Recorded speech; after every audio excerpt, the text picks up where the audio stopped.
I've been involved with the aquarium hobby for over 40 years, and during that time I've had the great fortune to meet a lot of fascinating people. I recently had the opportunity to visit Mr. Jim Kitchen, who is dedicated to learning everything that he can about the genus Pseudacanthicus. Let's take some time and visit with Mr. Jim Kitchen. A big thank you goes to Hikari USA for their generous support of Jim's project. Fish, what are we looking at here? That's a L25 Scarlet. They're now known as the Tina's the 24. Anyway, it knows the Scarlet Pleco pretty much. This is a full-grown male, about 14 inches. Tell by the down growth. It's actually heterogeneous. This is my holding tank. So. Oh, okay. But there you go. This pretty much the larger size you'll find most of the time in an aquarium. Sometimes you'll bring one in, but it's 18 or 20 inches. Those you could grow in a while. So. And there's one over here, but he's got. Yeah, that's a different one. Yeah, those were surprised. This is basically a holding tank. You put them out to the pump. Take a bunch of my extra meals over this weekend, so I have room to go to spawning groups. Because really, these things you only have one pair per tank. Okay. If you have more than one pair per tank, they won't spawn them too easily. But these here, this is a big surprise. This is what they call MacLeod, but these max out at 6 inches. The only one or two leopards or Pseudacanthicus that stop growing at about 6 inches. And look here, there you go. Oh, little guys. So those are about a month old. Like the LD07s. There we go. So 1 month old. They grow fast. Yeah, they're also larger. These only have like maybe 100 eggs per spawn, where the larger fish eggs have 600 to 1,000. We get smaller numbers, larger bodies, larger quantities, smaller numbers. And then here's my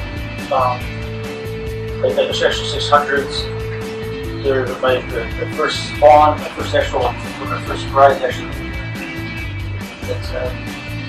That's one of the male spawners, and then the first fry had the regular front. He was the first spawn that survived. So I've grown him from an egg basically. Oh wow.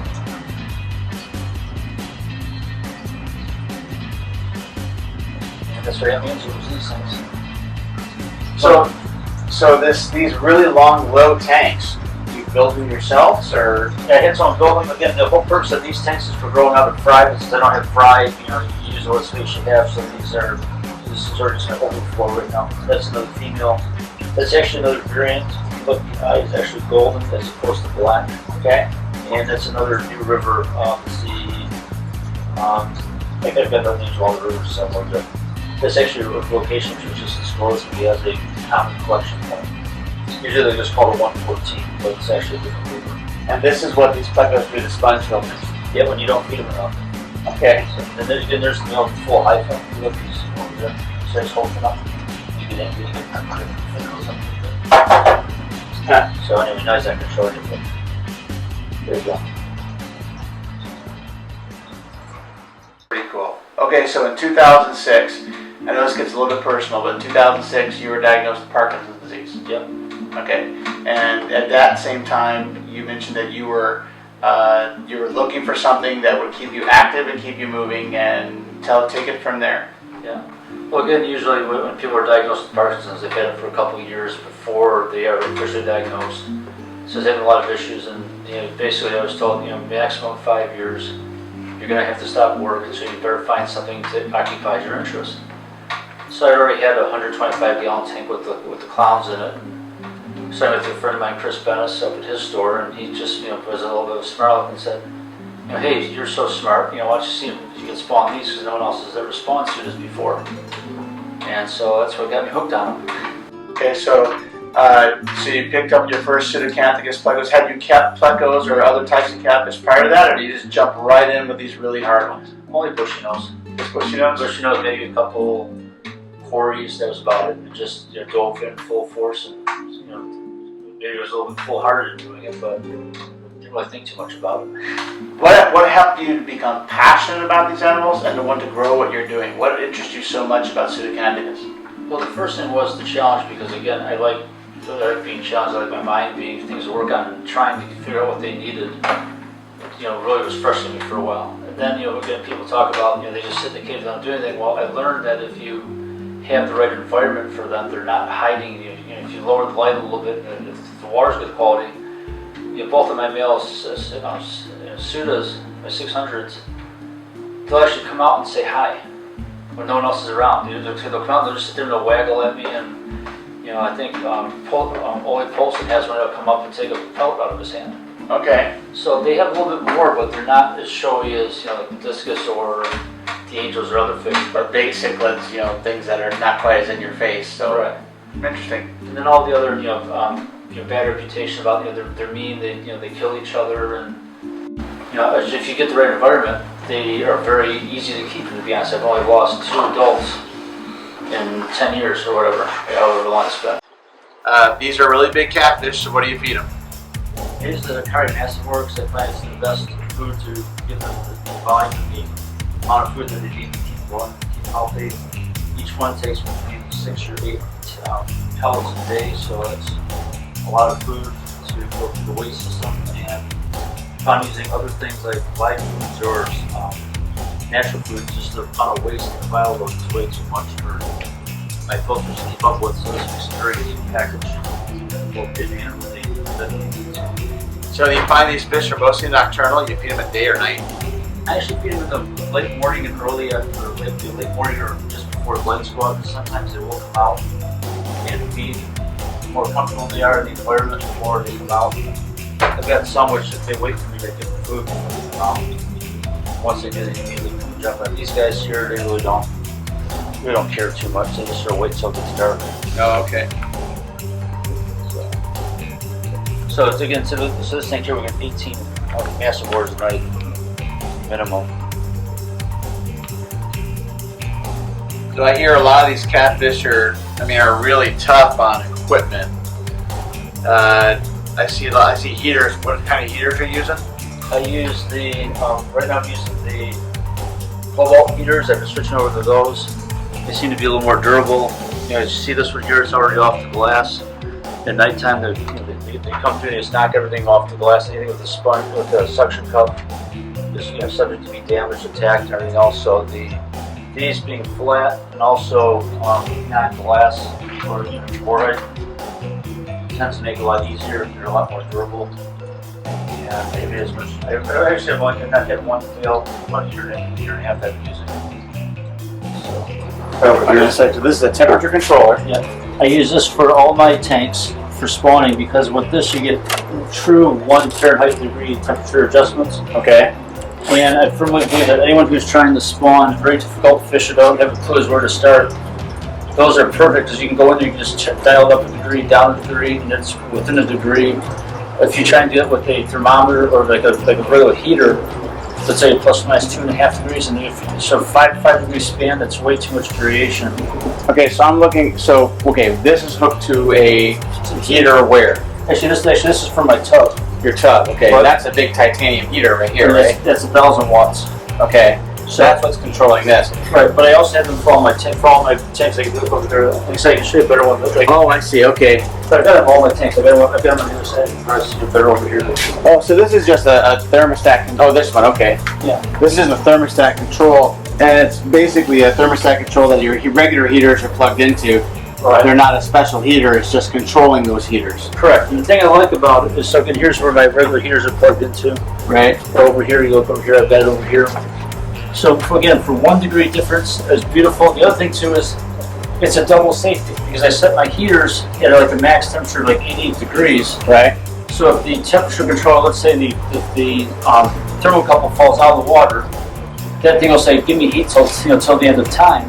Right. You cook your fish, but with the actual heaters, in tank heaters at 88 or whatever, it's a double safety. Right.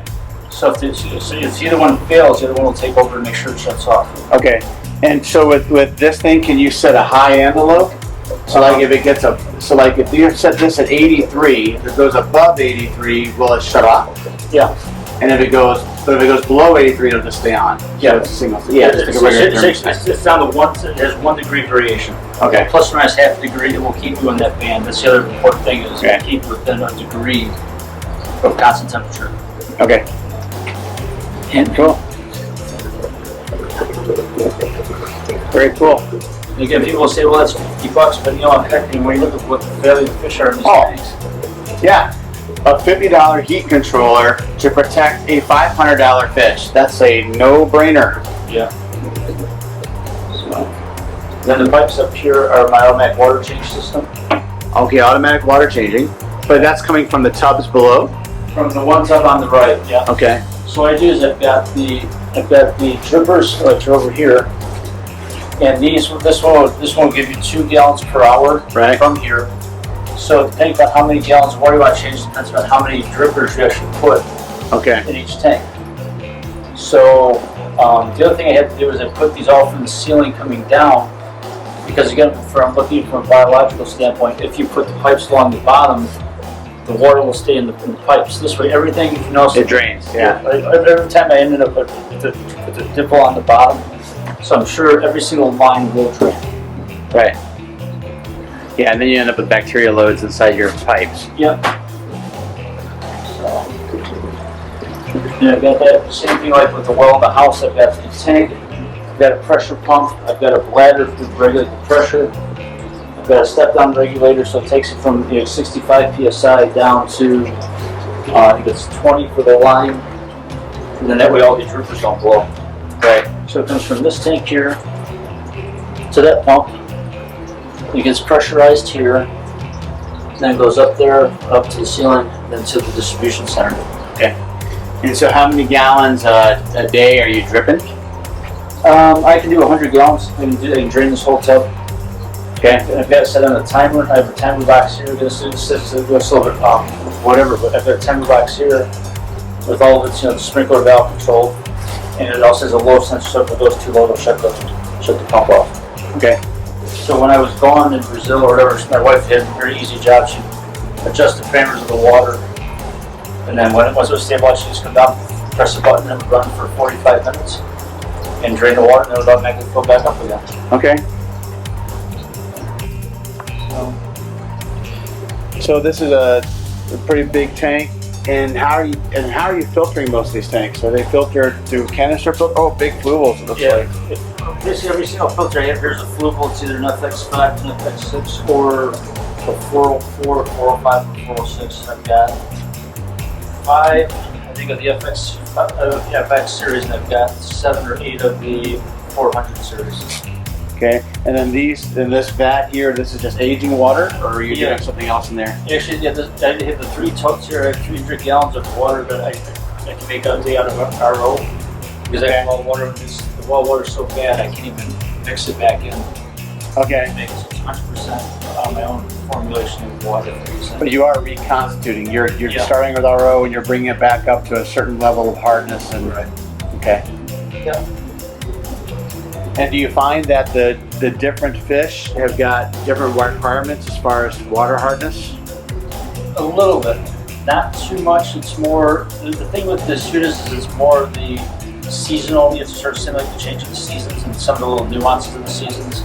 Right. But they're not like a cardinal tetra where you just treat them very poorly, give them brand new water, the next day they spawn.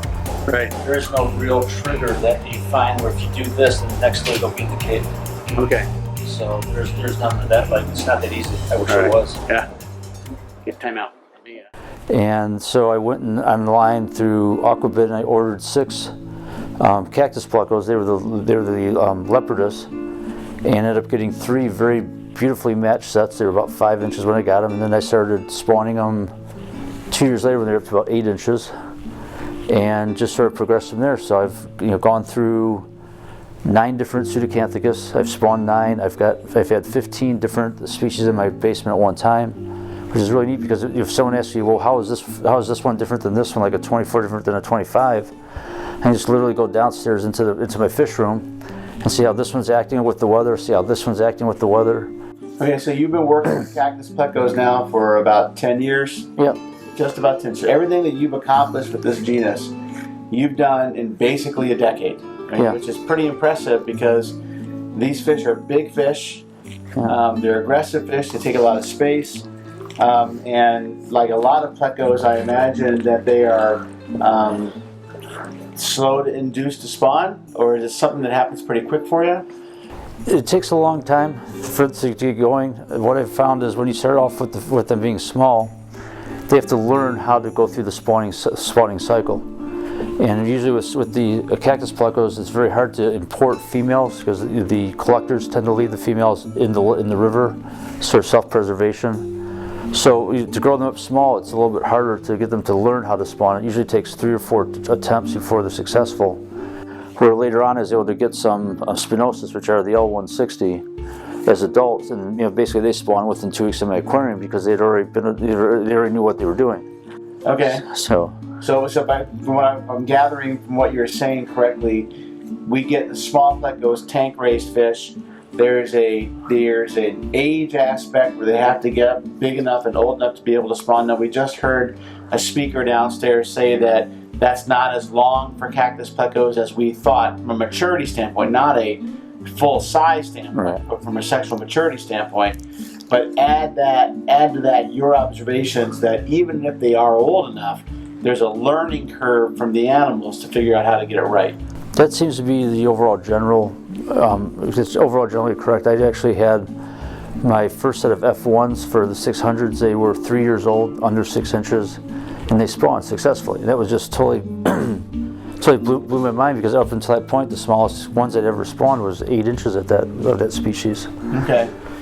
And now you mentioned earlier that you've had up to 15 different species. So I'm assuming from that, you're talking about described, undescribed, and maybe even locational varieties of described species. So 9 described, or potentially 9 described. Yeah. How many undescribed currently? If you look at the L number system, I think there's 17 L numbers, including ones that have already been described. But then the other thing that happens is you get someone gets a new shipment in from Brazil, and there's fish that you've never seen before in there. Right. So I think I'm up to like around 22 different appearance-looking Pseudacanthicus that I've actually done DNA testing with to try and figure out who's what and what goes where. Okay, so that brings us to your project. That brings us to one of the things that we definitely want to talk about today. You have taken it upon yourself to do some pretty intense research, science-based research into the identification and differences between some of these species. So tell us a little bit about that. Well, with the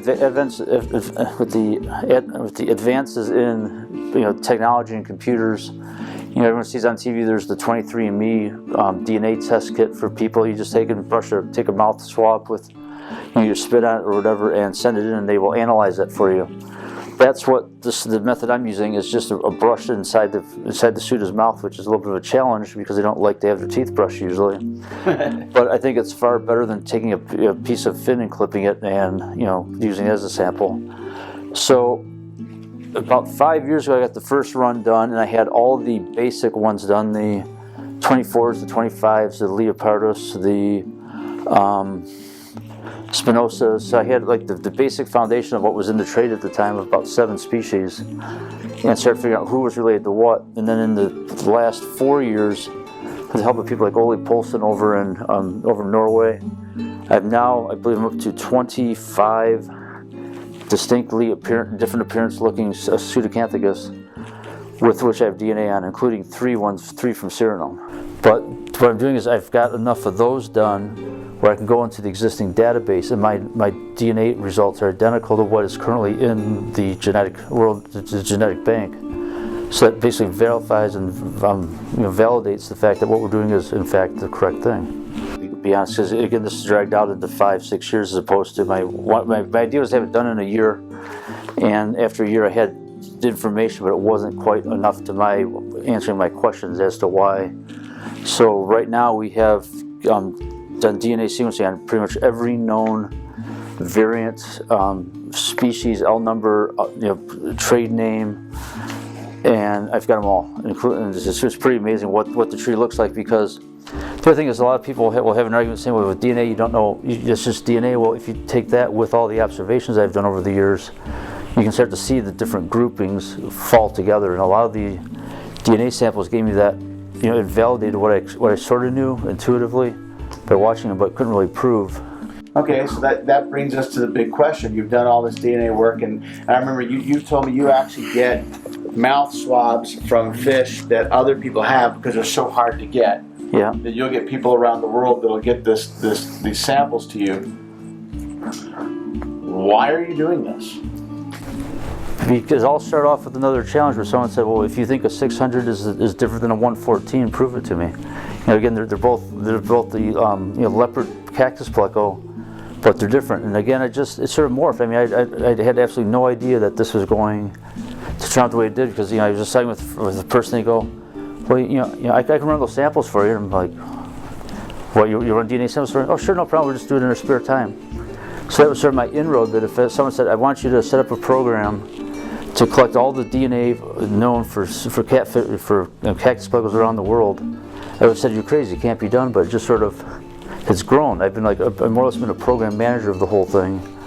I know enough information to get me dangerous, but I rely on the experts of people who do this all the time to make sure that the conclusions I reach are correct, because I'm not going to go out on a limb and, when there's expertise available, it's far better to use them than to go guessing on your own. So what you're saying is that you've been trying really hard in the 5 years you've been doing this to be the data collector. Right. You're combining that with some of your observations that's leading you to questions about, are these the same species? Could these be separate species? From that, I'm assuming you're making observations on behavioral differences that you're seeing in the aquariums, maybe even some reproductive differences, like volumes of eggs and things like that. But when it comes to the actual interpretation of putting it all together and making a decision of what is a species or what is not a species, you're getting a lot of help in that aspect of it. Right.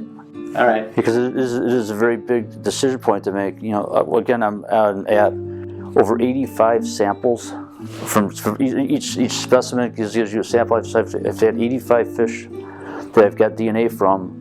In the current worldwide bank, there's only one other person only has like 14 Pseudacanthicus in the bank, and I'm going to be dumping in there over 80 specimens here before. So I mean, the database that's going to be available for anyone to look at is just going to be everything. I think in the world today, especially in the fish hobby, there is a separation between the hobby and science, and those of us that have a science background really feel that they wish there was a closer connection. So one thing that I really like about the project you're doing is, I think that you're doing it right based upon what I know about it.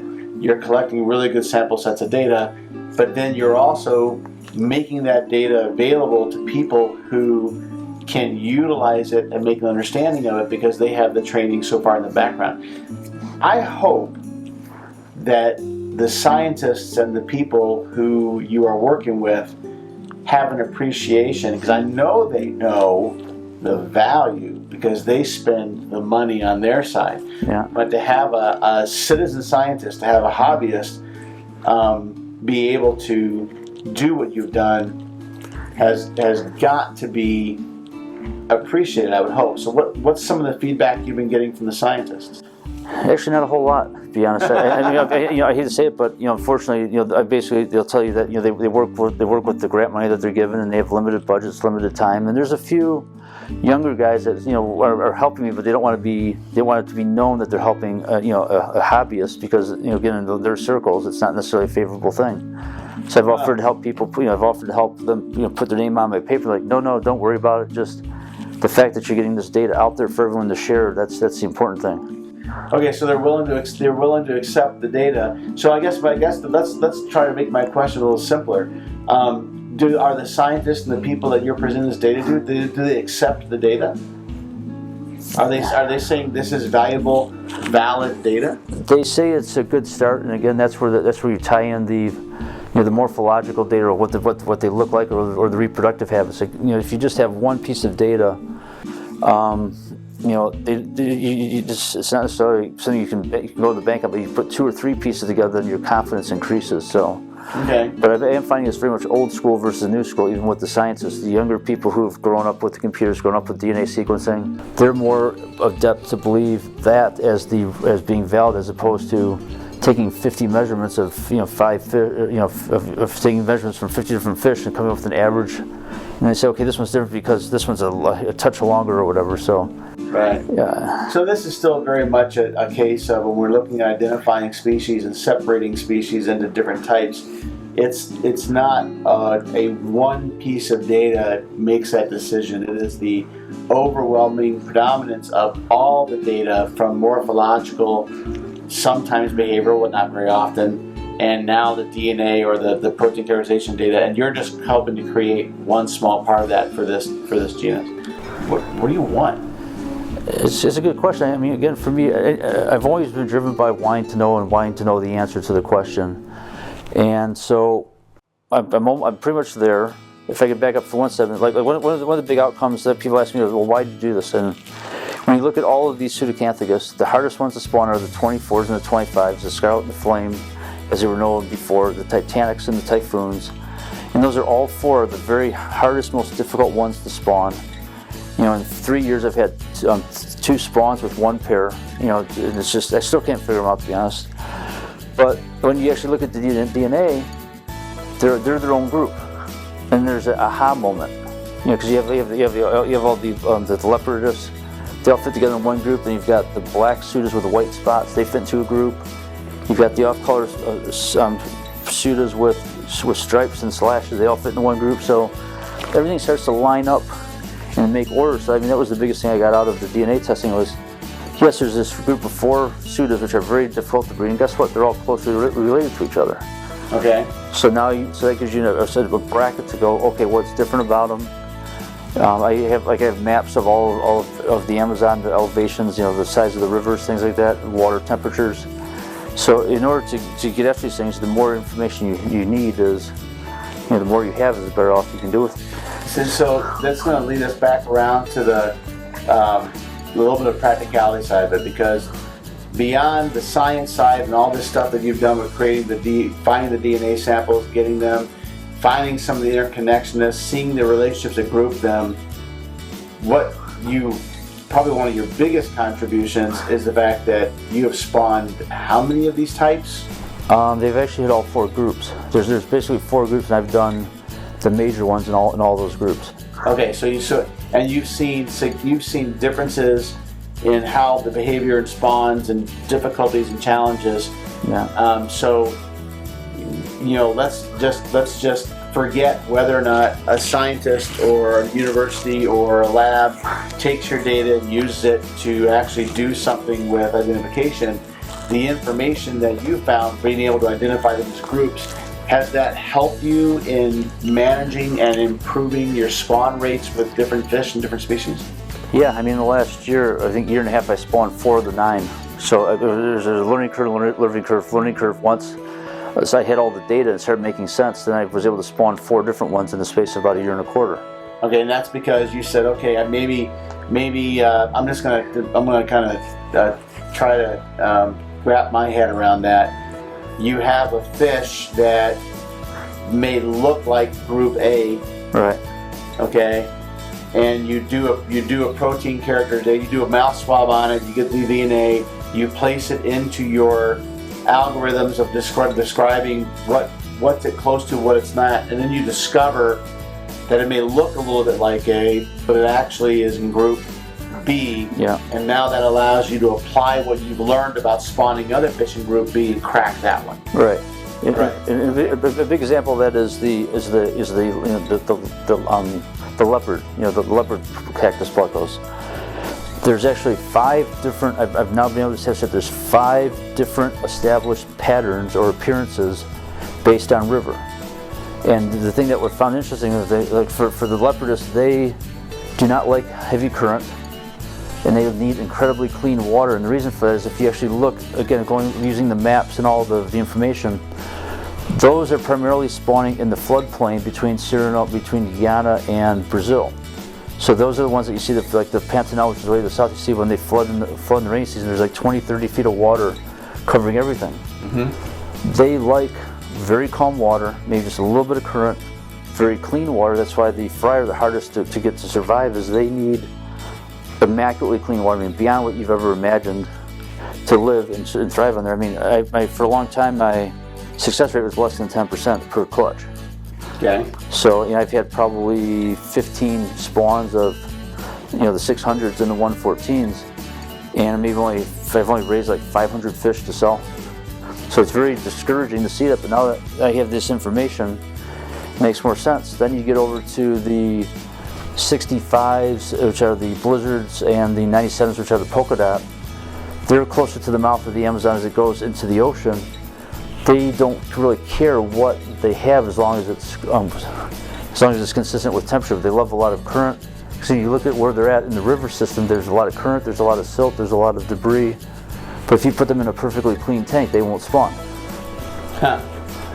So again, you know, being an engineer by background, I take all of the data, put together, analyze it, sort of see what makes sense, what doesn't make sense.